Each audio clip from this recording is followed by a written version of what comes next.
سلام خوتي احبابي. الفيديو تاع اليوم هو البغرير، جابنين بزاف خفيف ويدوب في الفم.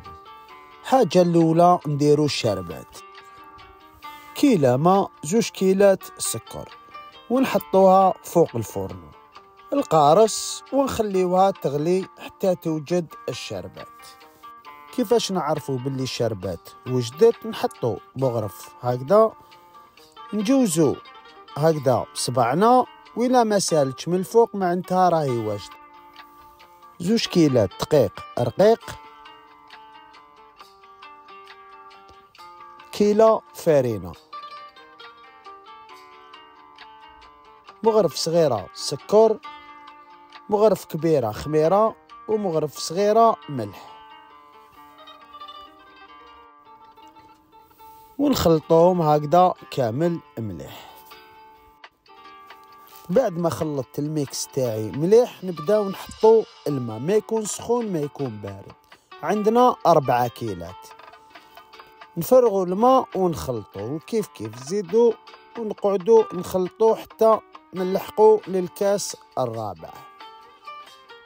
نخلطوها مليح هكذا، الكاس الرابع نخلطوه مليح، من بعد نرحيوه بالروبو، نرحيوه مليح كيما نرحيتو حوالي 5 دقائق. قد ما نرحيوها قد ما تجي تطلع طوب.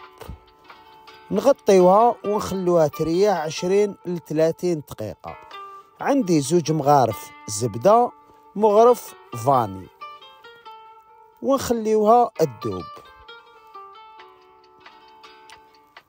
مقلة خلوها تسخن مليح، حطوا الزبدة ونبداو نطيبو. المقلة تاعنا لازم تكون سخونة بزاف.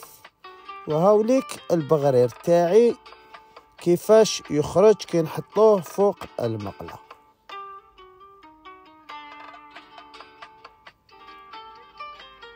هكذا دوكا كي طاب البغرير تاعي ندهنو بهذيك الزبدة بالفاني، يمدلو ذوق هايل، يمدلو ذوق بنين بزاف.